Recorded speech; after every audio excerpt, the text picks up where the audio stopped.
Jumpa lagi sobat, melanjutkan kisah Nogososro dan Sapu Inten untuk sobat semua. Selamat menikmati, salam sejahtera dan bahagia untuk Anda sekeluarga. Salam budaya. Pada episode sebelumnya dikisahkan Maiso Jenar dan rombongan telah meninggalkan Gedangan menuju kembali ke Padepokan Karangtunggal. Di sana ia ketemu dengan Panembahan Ismoyo yang sedang mengajar para cantrik di padepokannya. Kemudian mereka pun juga ikut bergabung dengan para cantrik untuk mendengarkan petuah dan kisah dari Panembahan Ismoyo. Bagaimana kisah selanjutnya? Simak bersama-sama. Maiso Jenar menundukkan wajahnya. Demikian pula Kebu Kanigoro sebagai seorang bangsawan, cucu dari salah seorang yang pernah merajai Mojopahit. Hatinya tersentuh pula.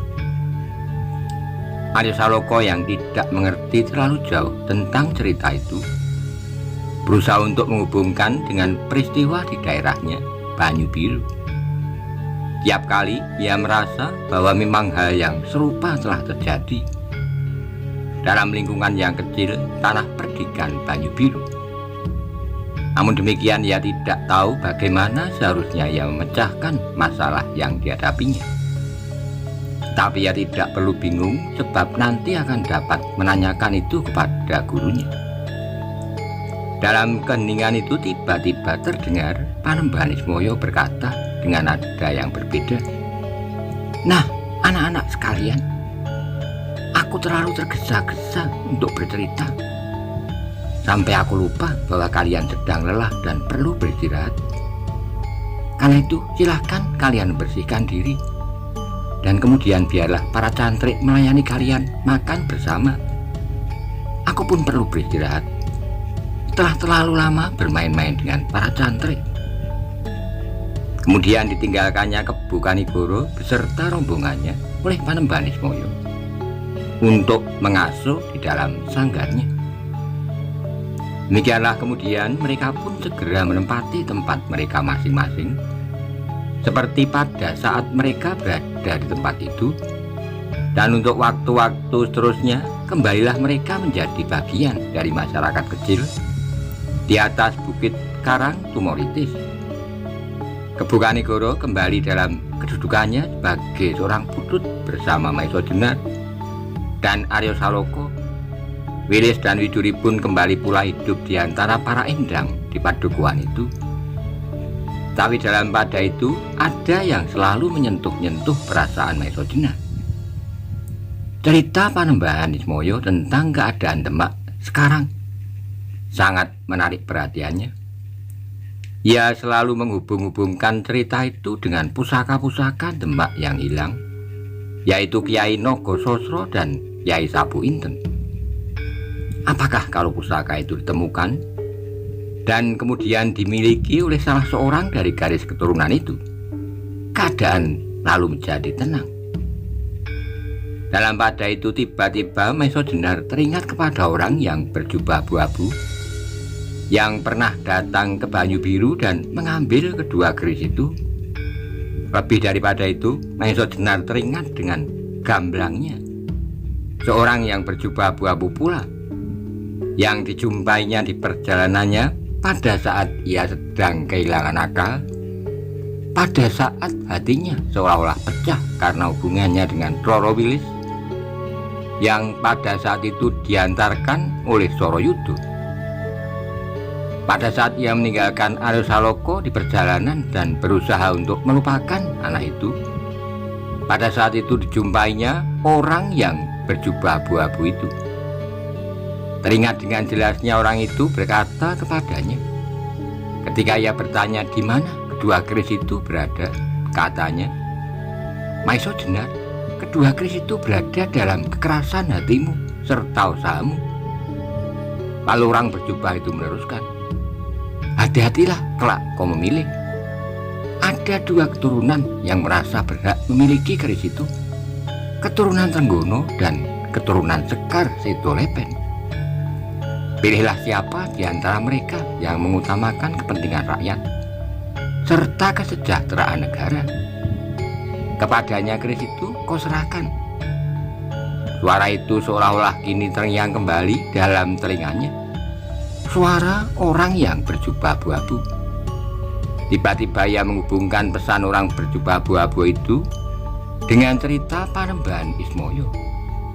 2 garis keturunan yang diam-diam mengandung pertentangan, garis keturunan Sultan Trenggono dan garis keturunan Sekar Sedolepen. Hati Maiso Jenar kemudian menjadi berdebar-debar. Apakah hubungannya antara cerita Panembahan Ismoyo dan orang yang berjubah abu-abu itu?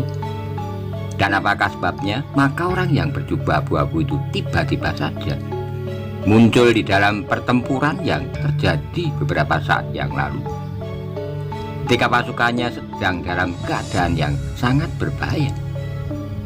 Persoalan-persoalan itu selalu melingkar-lingkar di dalam relung dada Maiso Jenar. Bahkan kemudian telah mendorongnya untuk menilai setiap keadaan paling kecil pun dalam usahanya untuk menemukan jawaban teka-teki yang selalu mengganggu otaknya itu. Malah lebih daripada itu, ia sudah bertekad untuk menemukan suatu kepastian bahwa orang yang berjubah abu-abu dan orang yang menamakan dirinya Panembahan Ismoyo, pastilah ada tali yang menghubungkan mereka. Dalam usahanya itu mula-mula Maiso Jenar tidak ingin berkata kepada seorang pun. Untuk sementara ia ingin bekerja sendiri. Dihubung-hubungkannya semua yang pernah dilihat dan didengarnya, yang pernah dialami dan pernah dihayati selama ini. Meskipun dalam beberapa hari kemudian tak ada sesuatu yang menjelaskan dugaannya, namun dengan sabarnya ia bekerja terus, sebab apabila hal itu bisa dipecahkan, akan terbukalah beberapa masalah sekaligus. Tapi akhirnya kepada Kebu Kanigoro, seorang yang telah banyak memberi bantuan kepadanya dalam pencapaiannya atas taraf peresapan ilmunya yang lebih sempurna, Maiso Jenar ternyata tidak dapat berhasil.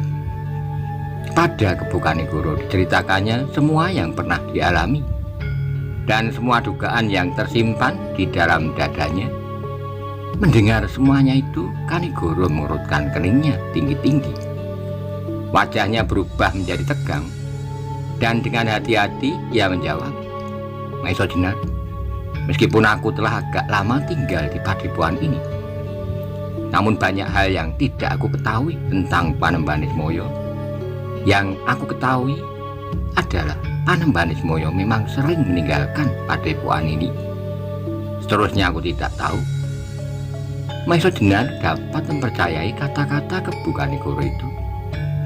Bab orang yang berjubah abu-abu itu pasti tidak menginginkan seorang pun mengetahui keadaan sebenarnya. Dalam pada itu tiba-tiba Maiso Jenar mendapatkan suatu pikiran yang barangkali akan dapat memperjelas persoalan. Dan ketika pikirannya itu disampaikan kepada Kanigoro, ia menjadi tersenyum dan menjawab, "Maiso Jenar, otakmu benar-benar terang, dan beruntunglah semua pengalaman yang pernah kau alami dapat kau pergunakan sebaik-baiknya. Aku sependapat dengan rencanamu, dan aku akan membantumu." Kemudian bersepakatlah mereka untuk mencoba memecahkan teka-teki yang rumit itu. Kali ini mereka akan menempuh jalan yang sedikit berbahaya. Namun apabila jalan yang dilewatinya itu benar, akan terpecahkanlah persoalan itu. Demikianlah pada suatu malam Maiso Jenar dan Kebu Kanigoro meninggalkan padepokan Karangtumaritis. Pada Roro Wilis dan Indang Widuri mereka berpesan bahwa mereka akan menempuh suatu perjalanan yang agak panjang untuk menyelesaikan banyak persoalan, sehingga mereka tidak perlu ikut sedang kepada Arya Saloka dipesankan untuk menyampaikan kepergian mereka besok pagi langsung kepada Panembahan Ismoyo. tidak kepada orang lain, juga tidak kepada Roro Wilis dan Endang Wilis. Ketika pada pagi harinya Aryo Saloka menyampaikan pesan itu kepada Panembahan Lismoyo, Panembahan tua itu tiba-tiba mengerutkan keningnya. Wajahnya berubah membayangkan kecemasan. Pada Aryo ia bertanya, "Aryo, kapankah mereka berangkat?" "Semalam, Panembahan," jawab Aryo. "Kenapa mereka tidak mengatakan keperluannya itu kepadaku? Kedua paman itu takut kalau Panembahan tidak mengizinkan. Bapak Panembahan selalu tidak memperkenankan paman-paman itu untuk melakukan kekerasan untuk mencapai maksudnya. Apabila tidak, terpaksa sekali." Kembali Panembahan Lismoyo mengerutkan keningnya. Namun karena kebijaksanaannya, Aryo tidak dapat mengerti tanggapan apa yang menjalar dalam dada orang tua itu. "Aryo," kata Panembahan pula, "adakah paman-pamanmu itu yakin bahwa mereka akan menemukan apa yang dicarinya?" "Ya, Eyang, kedua paman itu yakin bahwa yang dicarinya itu ada di sana," jawab Aryo. "Seharusnya mereka minta izin dulu kepadaku," gumamnya. Lalu katanya meneruskan, "Tetapi semuanya sudah terlanjur. Kaulah sekarang yang harus menggantikan kedua pamanmu menuntun para cantrik dan semua penghuni padepokan ini." Demikianlah Panembahan tua itu menyesali perbuatan Maiso Jenar dan Kebu Kanegoro. Dalam hal ini Aryo Saloka pun menjadi heran. Apakah salahnya kalau kedua pamannya minta izin lebih dulu? Kalau masalahnya benar-benar penting, apalagi menyangkut kedua keris pusakan Demak itu, pasti Panembahan Lismoyo akan mengizinkan. Tetapi Aryo Saloka tidak mau berpikir terlalu panjang. Kalau kedua pamannya itu berbuat demikian, pastilah ada hal yang memaksa mereka melakukan itu. Sementara itu Kebu Kanegoro dan Maiso Jenar telah jauh meninggalkan padepokan Karangtumoritis. Mereka pergi ke arah timur dan kadang-kadang mereka mengarah ke utara dengan tujuan Banyu Biru. Perjalanan itu memang agak jauh lewat tanah-tanah yang berbatu-batu tajam, dan kadang-kadang mereka harus mendaki lereng-lereng terjal. Untunglah bahwa sebelum mereka menempuh perjalanan, mereka sempat singgah ke Gedangan untuk mendapatkan 2 ekor kuda yang baik. Dengan kuda itulah mereka menempuh perjalanan, diiringi oleh derap kaki-kaki kuda mereka yang berirama, menyentuh batu-batu padas. Di bawah sinar matahari pagi telah mereka beristirahat beberapa lama. Burung-burung yang hinggap di batang-batang pohon liar memandang kedua penunggang kuda itu dengan kagumnya, seolah-olah mereka sudah mengenalinya dengan baik, bahwa kedua orang itu adalah 2 orang perkasa yang sedang dalam perjalanan yang berbahaya. Namun demikian, wajah-wajah mereka itu nampak betapa cerahnya, secerah matahari pagi, yang memandang jalan terbentang di hadapannya dengan penuh keyakinan. Meskipun batu-batu padas menjorok menghadang perjalanan mereka, mereka sama sekali tidak mempedulikannya. Demikianlah kuda-kuda itu berlari dengan kecepatan sedang. Berapa saat kemudian mereka menyusup hutan-hutan yang tidak begitu lebat. Tapi semakin mereka menyusup ke jantung hutan itu, terasa bahwa hutan itu menjadi semakin padat. Meskipun demikian, perjalanan mereka sama sekali tidak terganggu. Kuda-kuda mereka seolah-olah terpengaruh oleh kebesaran tekad para penunggangnya. Ketika matahari menjadi terik seakan-akan ingin membakar hutan itu, Maiso Jenar dan Kebu Kanegoro menghentikan perjalanan mereka. Pada saat mereka menjumpai air, mereka segera membiarkan kuda-kuda mereka minum. Dan mereka berdua pun beristirahat pula. Setelah puas, barulah mereka meneruskan perjalanan kembali. Tujuan mereka yang sebenarnya bukanlah kota Banyu Biru. Banyu Biru bagi Maiso Jenar hanyalah merupakan ancar-ancar ke arah tujuannya. Karena beberapa orang Banyu Biru telah mengenalnya, maka ia sengaja masuki kota itu setelah malam menjadi gelap. Dari Banyu Biru, Maiso Jenar menyusup ke utara melewati hutan-hutan yang tidak begitu lebat. untuk kemudian membelok ke arah timur mendaki lambung bukit Gajah Mungkur dan seterusnya menyusur sepanjang lerengnya ke utara. Pada sebuah puncak kecil dari bukit-bukit yang merentang membujur ke utara itu, Maiso Jenar berhenti. "Kakang Kanigoro, di sini aku pernah berkelahi melawan orang-orang dari golongan hitam, hampir seluruhnya," kata Maiso Jenar. "Siapa saja?" tanya Kebu Kanigoro. "Cimorudro muda, suami istri, pasang uling, Lowo Ijo dan Lembu Soro," jawab Maiso Jenar. "Joko Soko?" tanya Kanigoro pula. "Tidak, ia sedang bertengkar dengan Lembu Soro saat itu," jawab Maiso Jenar pula. "Dapatkah kau mengatasi keadaan?" "Tidak, aku hampir saja mati. Untunglah aku terperosok ke dalam jurang karena pertolongan seseorang." "Bagaimana ia menolongmu?" "Ia adalah orang yang cukup sakti untuk meruntuhkan tebing, di mana pada saat itu aku sedang terdesak." Kanigoro tersenyum. "Hebat juga orang yang telah menolongnya itu. Siapakah dia?" "Dialah yang aku sebut-sebut bernama Radite." Kanigoro mengangguk-anggukkan kepalanya, kemudian katanya, "Jadi orang yang sebenarnya berhak menamakan diri Pasingsingan itu kah?" "Ya." Kemudian mereka terdiam untuk beberapa saat. Angin malam berembus perlahan menyusap wajah-wajah yang segar itu. Kanigoro mandang berkeliling. Di sebelah barat nampak berkilat-kilat memantulkan cahaya bulan. Permukaan air rawa pening yang tenang seperti kaca. Sedikit ke arah barat nampaklah seperti gelombang hitam, batang-batang padi yang bergerak-gerak tersentuh angin. "Inikah daerah yang harus dipimpin oleh Aryosaloko kelak?" tanya Kebu Kanigoro.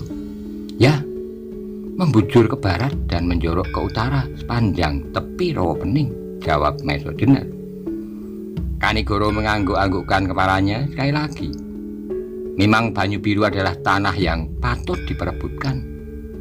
Daerah yang subur dan memiliki sungai-sungai yang cukup, sehingga sawah ladangnya tidak saja selalu tergantung pada jatuhnya hujan. Saat kemudian kembali mereka meneruskan perjalanan. Ketika mereka sampai di sebuah hutan kecil, mereka berhenti untuk melepaskan lelah. Ketika matahari pagi mulai menerangi punggung-punggung bukit, Maiso Jenar dan Kebu Kanigoro mulai dengan perjalanannya kembali. Kuda-kuda mereka nampaknya menjadi segar dan berlari-lari dengan riangnya. Hutan-hutan di daerah ini bukanlah merupakan hutan-hutan yang lebat, sebab hampir setiap hari daerah ini dirambah oleh orang-orang yang mencari kayu.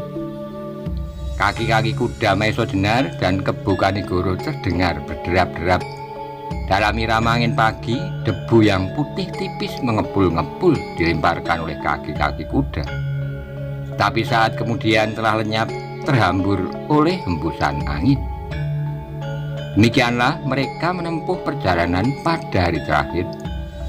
Mereka mengharap bahwa malam nanti mereka telah sampai pada arah yang harus mereka. Di daerah ini, perjalanan mereka tidaklah dapat begitu lancar, karena Maiso Jenar masih harus mengingat-ingat jalan mana yang pernah ditempuhnya.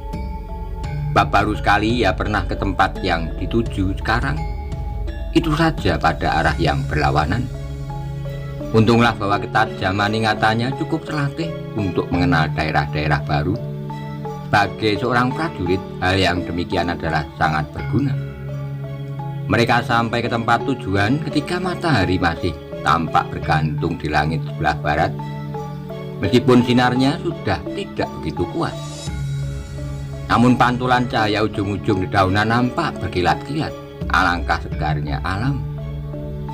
Karena itu mereka masih harus beristirahat kembali sambil menunggu matahari itu membenamkan diri.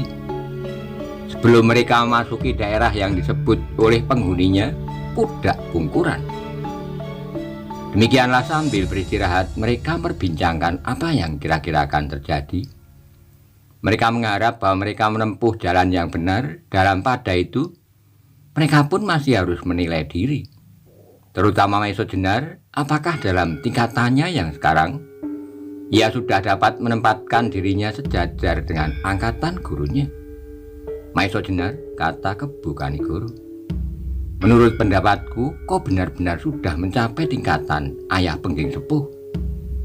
Bahkan andai kata ayah pengging sepuh itu masih ada sekarang, belum tentu ayah dapat menang bertempur melawanmu. Sebab tenagamu masih penuh di samping pengalamanmu yang aneh-aneh, yang barangkali tidak terlalu banyak orang lain mengalami.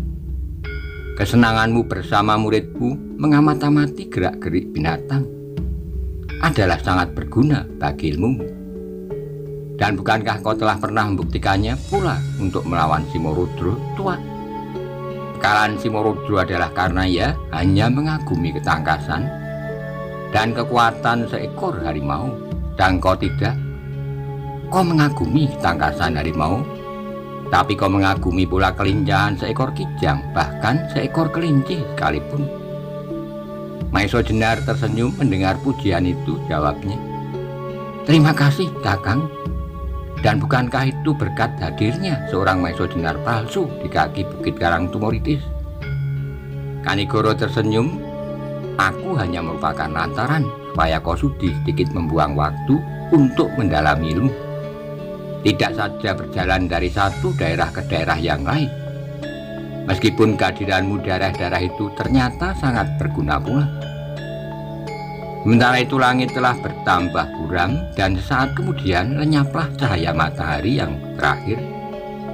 Meskipun kemudian bulan muncul pula di langit, namun sinarnya tidaklah terlalu cerah.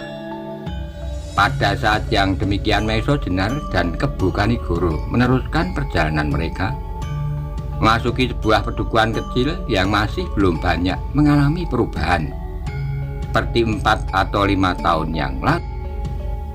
Ketika mereka sampai di depan sebuah rumah di ujung pedukuhan kecil itu, Maiso Jenar dan Kebu Kanigoro segera melompat turun dan kemudian menambatkan kali kudanya pada sebatang pohon. Mereka sama sekali tidak medulikan wajah-wajah yang terhiran-hiran mengintip dari sela-sela daun pintu hampir dari setiap rumah. Ketika penduduk di pedukuhan terpencil itu mendengar derap 2 ekor kuda di jalan-jalan mereka, hal yang demikian adalah jarang sekali, bahkan hampir belum pernah terjadi. Ketika penghuni rumah di ujung jalan itu mendengar langkah kuda di halaman, maka segera nampaklah ia membuka pintu rumahnya sebuah wajah yang telah meninggalkan usia pertengahan, menjelang saat-saat senja dalam edaran hidupnya, menjenguk keluar. Mula-mula nampak keningnya berkerut, lalu kemudian membayanginya sebuah senyuman yang jernih.